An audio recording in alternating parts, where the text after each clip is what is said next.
Hello everybody, this is part 2 of our index law video series where we are going to put our knowledge to the test. So we're going to simplify a few expressions over here. Now, it doesn't matter if we're working with x, y, or p and q, a and b, or just numbers. It makes no difference. The only thing you have to remember is you can only apply the index laws to things that have the same base. So for example, a times b, there's nothing further that we can do. But b times b, we can add the powers to make b squared. So if we look at the first example, part A, we have some numbers, some things that depend on x, and some things that depend on y, and they're all being multiplied together. I'm going to multiply all the numbers together first, and I can do this because it doesn't matter what order you do multiplication. I'm not trying to do any crazy tricks with the indices, I'm just multiplying them straight across. So minus 3 times 4 times minus 2 is 24 because the minus signs cancel out.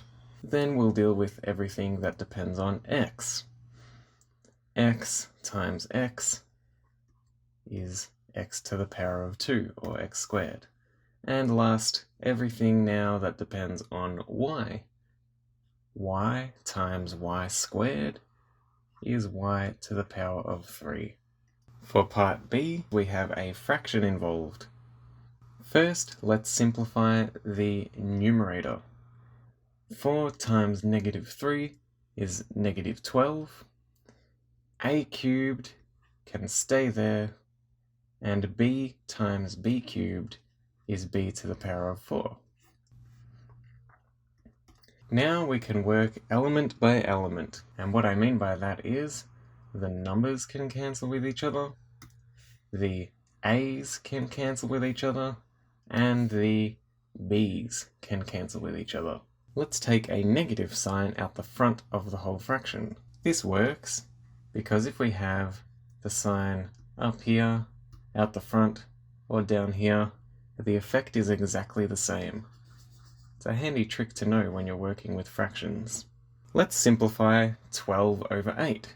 If we divide them both by 4, like we usually would when we simplify a fraction, that is 3 over 2. Let's use our division index law to simplify a cubed over a squared. Well, that's just a to the power of 1. b to the 4 divided by b squared is b squared. Now for part C. When we divide two fractions, that's the same as replacing this with a multiplication sign and flipping the second term. This is known as multiplying by the reciprocal. Now we can multiply the numerator straight across and the denominator straight across. Now, dealing with the numerator first, we get 12. P times P is P squared, Q to the 4. And the denominator, 3 times 2 is 6. P squared stays, and Q times Q is Q squared.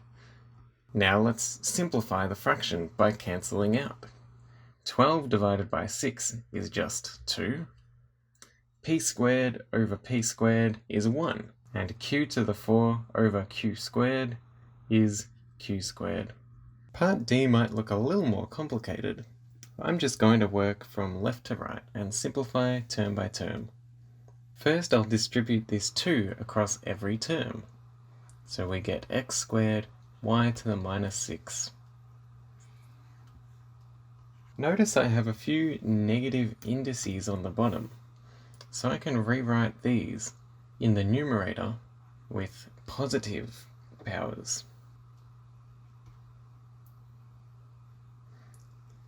Now that we have everything in the numerator, we can easily simplify this down. 6 over 8 is the same as 3 over 4. If we add up all the powers on the x, we have 2 plus 2 plus 1 which is 5. And if we look at the y's, 4 minus 6 is -2.